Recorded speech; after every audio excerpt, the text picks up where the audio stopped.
तो आज हम excretory product and elimination and there elimination हम इसका सेकंड पार्ट करने वाले हैं। तो चलिए आगे बढ़ते हैं।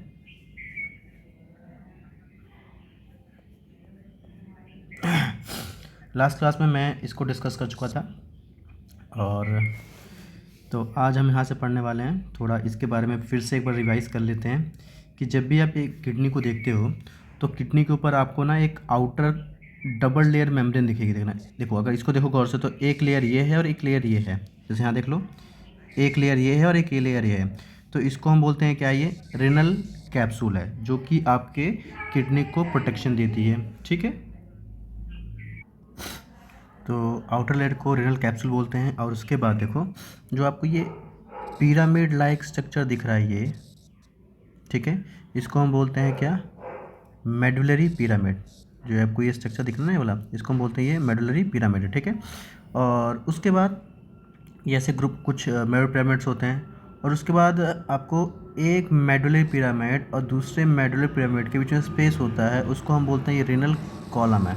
ठीक है, और उसके बाद जगह अगर आप इस किडनी को देखते हो ना तो किडनी का इतना भाग, जो इतना भाग है ये आता है आउटर में, तो इसको हम बोलते हैं कॉर्टेक्स है। और देखना है यहाँ तक, ये क्या है, आउटर पार्ट है, इसको हम बोलते हैं कॉर्टेक्स है। ठीक है, और उसके बाद जो ये इतना पार्ट होता है ये बोलते हैं कि ये अंदर की तरफ है, तो इसे बोलते हैं ये मेडुला पार्ट है। कौन सा पार्ट है ये, मेडुला पार्ट है। ठीक है ना, तो हम इस इतने को बोलेंगे ये मेडुला पार्ट है। और जो बाहर वाले को हम बोलते हैं, देखो यहाँ पे कॉर्टेक्स। ठीक है, तो फिर से एक बार देख लेते हैं।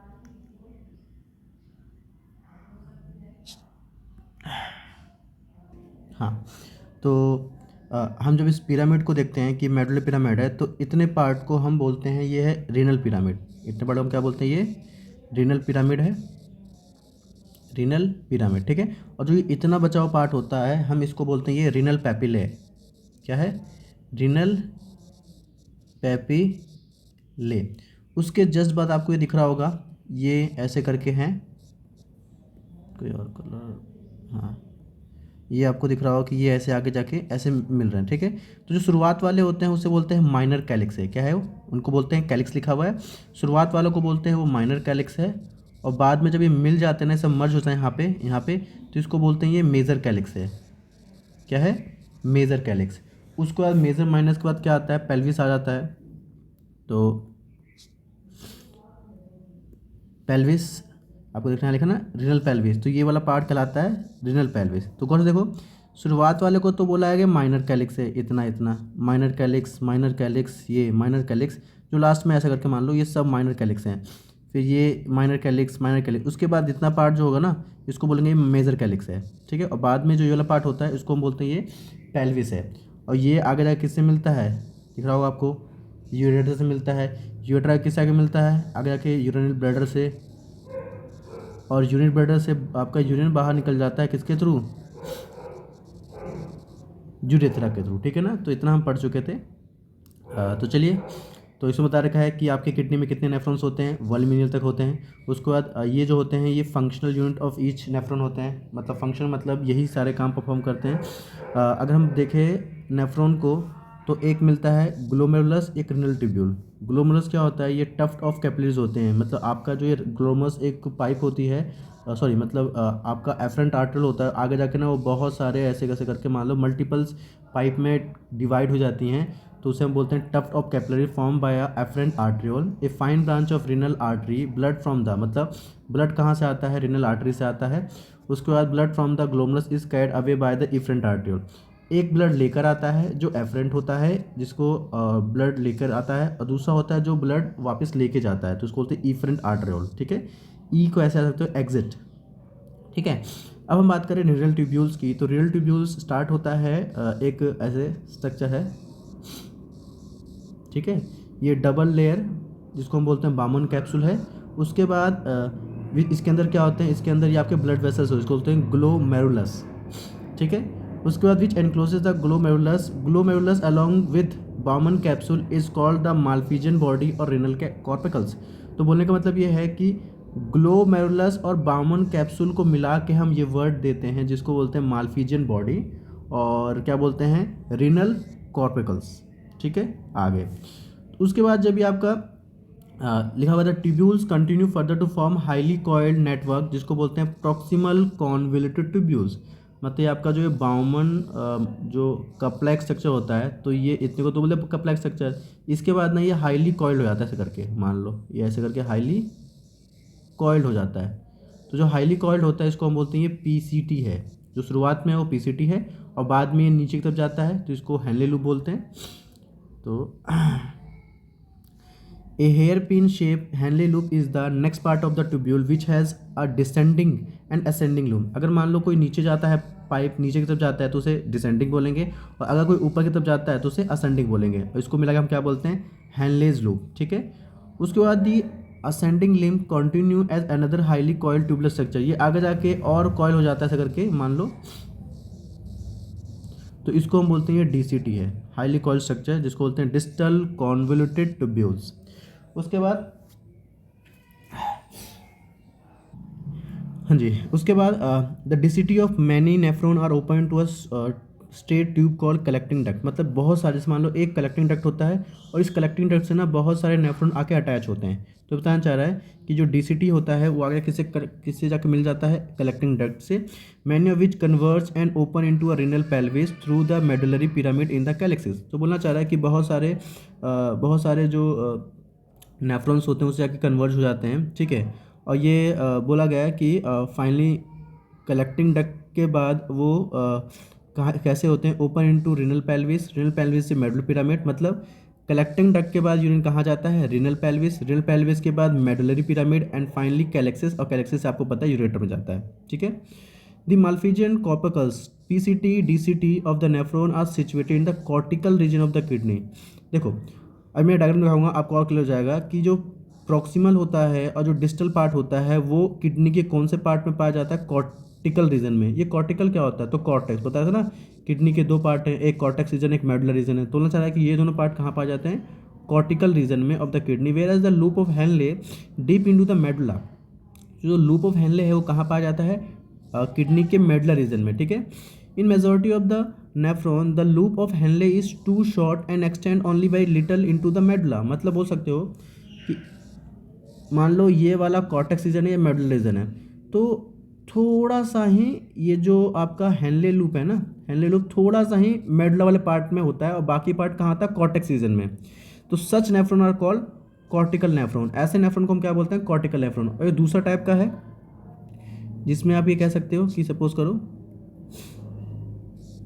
कि ये मेडुलर रीजन है और ये कॉर्टेक्स, तो इसमें ना बिल्कुल अंदर तक वो आपका लूप ऑफ हेनले होता है, लूप ऑफ हेनले प्रेजेंट होता है। तो ऐसे नेफ्रॉन को हम बोलते हैं, देखो लिखा है loop of Henle is very long and run deep into the medulla, these nephron are called juxta medullary nephron. सुन में आ गया हो शायद आपको, है। अब देखो यहाँ पे The efferent arteriole emerging from the glomerulus form a fine capillary network around the renal tubule called the peritubular capillary। अगर आप इस डायग्राम को देखोगे कि एक तो ब्लड लेकर आ रहा है जिसका नाम क्या है, एफरेंट आर्टरियोल।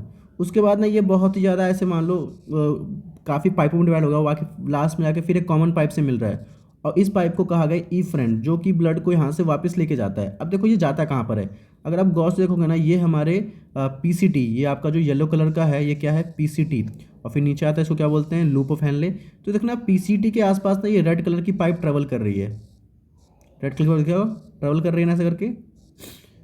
तो हाँ, उसके बाद फिर देखना ये नीचे की ओर आती है ऐसे करके, और फाइनली उसने वापस यहाँ से निकल जाती है। ठीक है, तो ये वही बताना चाह रहा है। एक चीज़ और देख लो जरा, ये जो नीचे जा रहा है इसको हम बोलते हैं लूप ऑफ हेनले या हेनले लूप है। उसके बाद ना ये जो पाइप इसके आसपास ट्रेवल करती है ना, इसके लिए वर्ड यूज़ करते हैं वासा रेक्टा। क्या बोलते हैं, देखो गौर से, इसको क्या लिखा हुआ है, वासा रेक्टा। तो efferent arteriole emerging from the glomerulus form a fine capillary network around the renal tubule। तो उस renal tubule के आसपास वो एक नेटवर्क बनाते हैं, उस नेटवर्क को हम बोलते हैं peritubular capillary. A minute vessel of the network run parallel to the Henle loop. तो बोलना चाह रहा है कि जैसे मान लो ये हेनले लूप है ना, तो इसके आसपास एक माइन्यूट पाइप घूमती है आसपास, जिसको हम बोलते हैं क्या है, U shapes vasa recta. Vasa recta is absent और highly reduced in cortical nephron. Cortical nephron बहुत कम पाया जाता है, सबसे कहाँ पाया जाता है, मेडुलरी नेफ्रॉन में, मेडुलरी नेफ्रॉन में आपका जो वासा रेक्टा होता है वो काफ़ी ज़्यादा होता है, पर अगर बात करें उसकी तो उसमें काफ़ी रिड्यूस होता है। ठीक है, हाँ जी। अब हम बात करेंगे यूरिन फॉर्मेशन कैसे होता है। ठीक है, तो देखो यूरिन फॉर्मेशन 3 स्टेप्स के थ्रू होता है। सबसे पहला होता है ग्लोमेरुलर फिल्ट्रेशन, उसके बाद होता है रीअब्जॉर्प्शन, फिर तीसरा होता है सिक्रेशन। ठीक है, पहला स्टेप है ग्लोमेरुलर फिल्ट्रेशन, दूसरा है रीअब्जॉर्प्शन, तीसरा है सिक्रेशन। ठीक है, तो सबसे पहले ग्लोमेरुलर फिल्ट्रेशन में क्या होता है वो पढ़ते हैं हम। जैसा कि आपको ये पता है कि जो आपका जैसे कि आप बामन कैप्सूल ऐसे हो जाता है ना, ये कप शेप स्ट्रक्चर, उसके बाद एक पाइप आती है जिसको हम बोलते हैं वो, जैसे मान लो इधर से पाइप आई है, इसको बोलते हैं एफरेंट आर्ट्रियोल, और ये एफरेंट आर्ट्रियोल ना ऐसे बाहर निकलती है ऐसे, और ये मल्टीपल्स पाइप में ऐसे करके डिवाइड हो जाती है। ठीक है, तो जब आपका ब्लड यहाँ से एफरेंट आर्ट्रियोल के थ्रू आता है, एफरेंट आर्ट्रियोल थ्रू आता है, तो यहाँ पे ना उसका बहुत मतलब बोल सकते हो कि ब्लड में जो ब्लड के जो कंपोनेंट होते हैं उन कंपोनेंट को छोड़कर और प्रोटीन को छोड़कर सारा का सारा जो कंपोनेंट है वो इधर आ जाता है। कहाँ जाता है, इस एरिया में आ जाता है, इसे लोग क्या बोलते हैं, बामन कैप्सूल है। तो जो आया है उसको हम बोलते हैं ग्लोमेरुलर फिल्ट्रेट है। तो देखो the first step in the formation is the filtration of the blood. तो जितना भी ब्लड आया उसको फिल्टर कर लेते हैं। मैंने बताया देखो आपके ब्लड के कंपोनेंट क्या क्या होते हैं, आरबीसी, डब्ल्यूबीसी, प्लेटलेट, प्लाज्मा, ठीक है, और प्रोटीन, मतलब प्रोटीन को रख कर बाकी जो भी एक्स्ट्रा चीज़ है, मतलब चाहे अमीनो एसिड्स हो, चाहे आपका सोडियम हो, पोटेशियम हो, कैल्शियम हो, जितने मिनरल्स होते हैं और अमीनो एसिड्स होते हैं, सब को क्या करते हैं वो यहाँ पे बामन कैप्सूल में इकट्ठा कर लेते हैं। ठीक है, तो वही लिखा हुआ है the first step in the urine formation is the filtration of the blood which is Caird out by a glomerular and is called glomerular filtration. On an average 1100 से 1200 ml of the blood is filter by kidney पर minute. ये question पूछा सकता है कि 1 minute में आपका kidney कितना ब्लड फिल्टर करता है। तो अब बताया गया, देखो आपको ये पता होगा कि आपका जो हार्ट होता है ना, हार्ट से ब्लड निकलता है, तो हार्ट से ब्लड निकलता है एक बारी में 70 ml निकलता है, जिसको बोलते थे क्या हम, स्ट्रोक वॉल्यूम। एक बारी में करीब 70 ml ब्लड आपका हार्ट रिलीज़ करता, मतलब एक बारी में, तो इसको बोलते स्ट्रोक वॉल्यूम। पर क्योंकि आपका हार्ट कितनी बार धड़कता है 1 मिनट में, 72 बार एवरेज मानते थे, तो अब जब 70 को 72 से मल्टीप्लाई करोगे तो ये करीब 5000 के ऊपर आता था, 5000 ml के ऊपर आता था। ठीक है, तो ये 5 to 6 लीटर ब्लड आपका हर मिनट पंप होता है, तो उसमें से इतना फिल्टर किया जाता है। ठीक है, फिर लिखा हुआ है कि 1/5 of the pumped out by each ventricle of the heart in a minute. The glomerular capillary blood pressure caused a filtration of blood through a 3 layer. मतलब बोलना चाह रहा है कि जो ये आपका बामन, मतलब ये बामन कैप्सूल तक आने तक वो बोल सकते हो 3 लेयर से पास होती है, मतलब यहाँ तक मान लो यहाँ तक आते आते वो 3 लेयर से पास होती है, तब जाके आपका ब्लड फिल्टर होता है।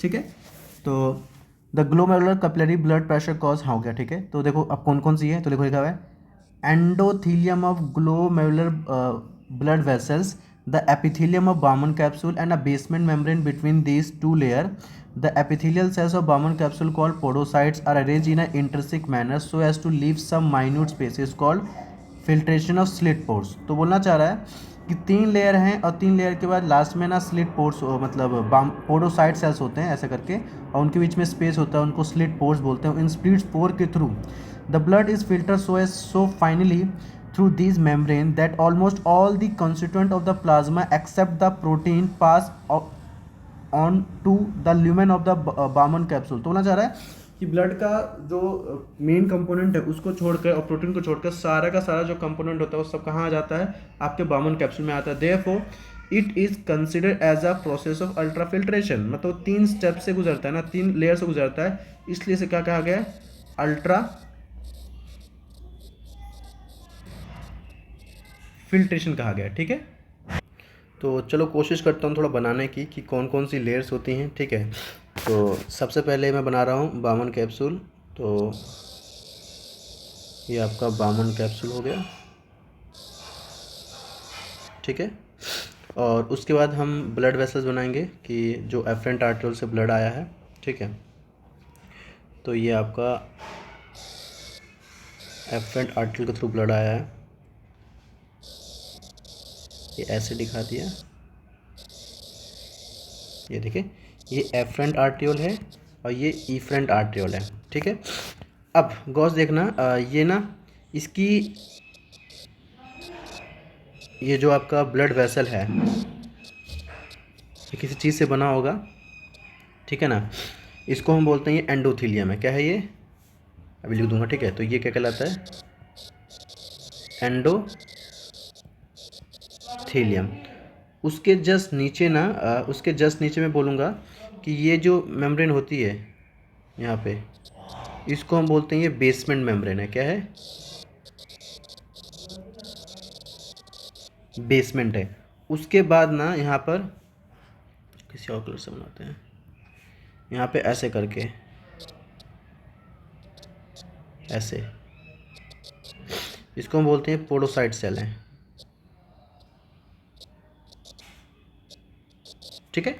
और इनको जो पहला तो ये होता है एंडोथेलियम, दूसरा है बेसमेंट मेम्ब्रेन, और तीसरा जो ये है ना, इसको हम बोलते हैं क्या, इसको हम बोलते हैं पोडोसाइट सेल, पोडोसाइट। इसको फिल्ट्रेशन मेम्ब्रेन बोलते हैं, फिल्ट्रेशन मेम्ब्रेन। तब जाके वो बोल सकते हो कि ऐसे पास होके यहाँ पे वो जो कंटेंट होता है वो जमा होता है, जिसको हम बोलते हैं क्या, ग्लोमेरुलर फिल्टरेट, ठीक है। और जो इसमें स्पेस होता है ना, ये वाला स्पेस, इनको बोलते हैं स्लिट पोर है, ठीक है। तो हाँ, बस अब पढ़ लेते हैं क्या क्या है। The amount of filtrate form by the kidney पर minute is called glomerular filtrate rate. मतलब कितना यहाँ पे फिल्ट्रेट जमा हुआ है 1 मिनट में, उसको बोलते हैं ये क्या है, ग्लोमेरुलर फिल्ट्रेट, ठीक है। उसके बाद लिखा हुआ है कि GFR in a healthy human, अगर हम किसी हेल्दी ह्यूमन की बात करें तो अप्रॉक्सीमेटली 1 मिनट में 125 ml जो भी है फिल्टर होता है, और दिन में 180 लीटर तक फिल्ट्रेशन हो जाती है, ठीक है ना। आगे, the kidney have built in mechanism for the regulation of glow. जैसे मान लो हमारी बॉडी में कितना फिल्ट्रेट जमा होना चाहिए 1 मिनट में, तो हमारी बॉडी का मैकेनिज्म है जो कि चलता रहता है, ठीक है। हाँ, तो वो चलता रहता है। तो लिखा हुआ है कि one such efficient mechanism is carried out by juxta glomerular apparatus. तो मतलब JGA एक सिस्टम है, JGA एक सिस्टम है जो कि किडनी में प्रेजेंट होता है। ये एक एफिशिएंट मैकेनिज्म है जो कि क्या करता है, वो हम पढ़ेंगे अभी कि वो कैसे क्या करता है, ठीक है, ठीक है। तो JG is a special sensitive region form by the cellular modification in the distal, मतलब डिस्टल वाले पार्ट में एक स्पेशल टाइप का मतलब सेलुलर टिश्यू है या सेल्स है जो कि कहाँ प्रेजेंट होता है, डिस्टल कॉन्वर्टिब्यूल्स में and efferent arteriole at the location of their contact. तो उनके कॉन्टैक्ट के आसपास होता है। अगर मान लो GFR गिरा, GFR गिरने का मतलब क्या है कि आपका जो ग्लोमेरुलर फिल्ट्रेट रेट है वो गिर गया। गिरने का मतलब क्या है कि स्लो हो गया या कम आ रहा है। तो वो किसको एक्टिवेट करेगा, वो JG सेल्स को एक्टिवेट करेगा। JG सेल्स क्या होता है, ये JGA का मतलब एक पार्ट होता है जो कि जैसी फील करता है कि कम हो गया है तो क्या रिलीज़ करता है, ये बड़ा इंपॉर्टेंट है, वो रिलीज़ करता है रेनिन। और रेनिन एक अपना एक मैकेनिज्म स्टार्ट करता है, अभी हम पढ़ेंगे इसको हम प्रॉपर, कि वो क्या करेगा, which can stimulate the glomerular blood flow and thereby GFR normal. मतलब आगे जाके GFR फिर से नॉर्मल हो जाता है। मतलब ये कह सकते हो कि हमारे किडनी में ये JGA नाम का एक सिस्टम होता है जिसमें कुछ ग्रुप ऑफ सेल्स होते हैं। जब वो डिटेक्ट करते हैं कि हमारा GFR लो हो गया है, तो GFR लो होते ही वो क्या, JG सेल्स मतलब सेंस करता है और वो क्या रिलीज़ करता है, रेनिन। और रेनिन एक अपना तरीका अपनाता है जिसकी वजह से हमारा जो GFR है फिर से नॉर्मल हो जाता है, ठीक है ना। ओके, हमने पहला स्टेप पढ़ लिया, अब दूसरा स्टेप पढ़ेंगे। दूसरे स्टेप में क्या होता है कि देखो, आपको पता है कि बामन कैप्सूल में बहुत सारा फिल्ट्रेट आया है। तो एक comparison of the volume of the filtrate form per day is 180 litre per day with that of urine. सिर्फ उसका जितना भी आया ना, उसका 9 मतलब 1.5 लीटर ही यूरिन बनता है, बाकी सबको दोबारा बॉडी में डाल दिया जाता है। तो such that nearly 99% of the filtrate has to be reabsorb by the renal tubules. मतलब ये है कि जितना भी GFR आया था उसमें से 99% को वापस बॉडी में डाल दिया जाता है और उसका सिर्फ मतलब करीब 1.5 लीटर ही बन पाता है। This is process is called reabsorption. इस प्रोसेस को क्या बोलते हैं? रीअब्जॉर्प्शन। तो the tubular epithelial cells in different segment of the nephron perform their either by, तो देखो बोलना चाह रहा है कि जो अभी आपका ये PCT DCT और जो हेनले लूप है वो किसका बना होता है? एपिथेलियम सेल्स का। तो क्या लिखा वहाँ पे देखो? एपिथेलियम सेल्स की बनी होती है। और ये सब जैसे कि यहाँ पे जो भी सब्सटेंस आया है ना फिल्ट्रेशन के मतलब फिल्ट्रेट होके, तो यहाँ से ना दोबारा ब्लड में डाल देते हैं, यहाँ से ब्लड में वापसी डाल देंगे। तो जब इस पाइप से PCT से या DCT से दोबारा ब्लड में डाला जाता है तो इस प्रोसेस को हम बोलते हैं ये रीएब्जॉर्प्शन है। और ये जो रीअब्जॉर्प्शन होती है कि यहाँ से चीज़ें यहाँ जाती है, ऐसे जाती है, तो ये एक प्रोसेस के थ्रू होती है। एक होता है एक्टिव प्रोसेस और दूसरा होता है पैसिव। एक्टिव में एनर्जी देनी पड़ती है और पैसिव में वो ऐसे मूव कर जाते हैं। थोड़ा इंपॉर्टेंट है एक्टिव और पैसिव मैकेनिज्म। फॉर एग्जांपल जैसे कि glucose, amino acid and sodium etcetera in the filtrate reabsorb active. अगर आपसे पूछा जाए कि कौन से सब्सटेंस एक्टिवली रीअब्जॉर्ब होते हैं तो बोलोगे सोडियम हो गया, ग्लूकोज हो गया, अमीनो एसिड्स हो गया, ठीक है। Whereas the nitrogen waste are absorb by the passive movement, passive transport की तरह हो जाता है। Reabsorption of water also occur passively in the initial segment of the nephron. मतलब इनिशियल सेगमेंट का मतलब होता है PCT, पहले PCT आता है, फिर हेनलेज लूप आता है, फिर क्या आता है? DCT। तो शुरुआत में पानी बहुत सारा रीअब्जॉर्ब हो जाता है पैसिव मूवमेंट के थ्रू। लास्ट में आता है स्टेप सिक्रेशन। तो ड्यूरिंग यूरिन फॉर्मेशन, जब यूरिन फॉर्मेशन हो रहा होता है तो कुछ चीज़ें ऐड की जाती हैं। तो लिखा हुआ ट्यूबुलर सेल सिक्रीट सब्सटेंस जैसे कि H+, potassium and ammonia into the filtrate में डाल दिया जाता है, ठीक है। Tubular secretion is also important step in urine formation. Urine formation बहुत इंपॉर्टेंट स्टेप है, मतलब कुछ चीज़ें ऐड की जाती हैं आपके फिल्ट्रेट में। क्यों होता है ऐसा? To maintenance of ionic and acid base balance of the body fluid. हमारे बॉडी में जो एसिड बेस का वॉल्यूम होता है फ्लूइड का, वो मेंटेन करना पड़ता है। वो कैसे पॉसिबल है? सिक्रीशन से पॉसिबल है। तो क्या क्या सिक्रीट करते हैं? H+ सिक्रीट करते हैं, K+ सिक्रीट करते हैं और NH3 अमोनिया सिक्रीट करते हैं, ठीक है। तो आई थिंक ये चैप्टर कंप्लीट हो गया। अब मतलब टॉपिक कंप्लीट हो गया ये कि यूरिन फॉर्मेशन कैसे होती है। मैंने आपको समझा दिया, आपको समझ में आ गया होगा। तो मैं आपको डायग्राम दिखा देता हूँ एक बार ये डायग्राम देख लीजिए। इसमें दिख रहा होगा कि ये एक मिनट, कि यहाँ से आपका ब्लड आया है और ये आपका क्या है? ग्लोमेरुलस, और इससे जो वेस्ट था उसको यहाँ डाल दिया गया फिल्ट्रेट में, जो कि शुरुआत को क्या बोलते हैं? PCT। तो देखो फिल्ट्रेशन में क्या होता है? The excreted tubule collect a filtrate from the blood, water and solute are force the blood pressure across the selectively per membrane और a cluster of capillary into the excreted tube. तो इस tube में सारा waste आ जाता है। उसके बाद देखो आपके देखो मैंने बताया ना कि एक ब्लड पाइप ऐसे आती है और साथ में दूसरी ब्लड पाइप साथ साथ में घूमती रहती है, ठीक है। तो इसको रीनल ट्यूब्यूल्स कहा, सॉरी। तो देखो अब सेकेंड स्टेप में क्या होता है? रीअब्जॉर्प्शन। रीअब्जॉर्प्शन क्या होता है कि जो भी फिल्ट्रेट आया है उसमें से बहुत सारी चीज़ों को दोबारा से ब्लड रीअब्जॉर्ब कर लेता है, क्योंकि बहुत सारी काम की चीज़ होती हैं जो हमारा, ठीक है। तो क्या क्या होता है? तो देखो लिखा हुआ है the transport epithelium reclaim valuable substance from the filtrate and return them into the body fluid. तो बहुत सारी चीज़ होती हैं जो वैल्यूबल होती हैं, उसको दोबारा से ब्लड में डाल दिया जाता है। तो सेकंड स्टेप है। थर्ड क्या होता है? सिक्रेशन। सिक्रेशन का मतलब क्या है कि कुछ चीज़ें आपके फिल्ट्रेट को चाहिए ताकि एसिड बेस बना रहे, ताकि pH मेंटेन रहे, तो ये आपके ब्लड के थ्रू इसमें दोबारा डाला जाता है। Other substance such as toxins and excess ions are extracted from the body fluid and added to the content of the excreted tubule. तो कुछ चीज़ें इसमें डाल दी जाती हैं। लास्ट स्टेप है, फाइनली यूरिन बन जाता है, यूरिन को बाहर निकाल दिया जाता है, ठीक है ना।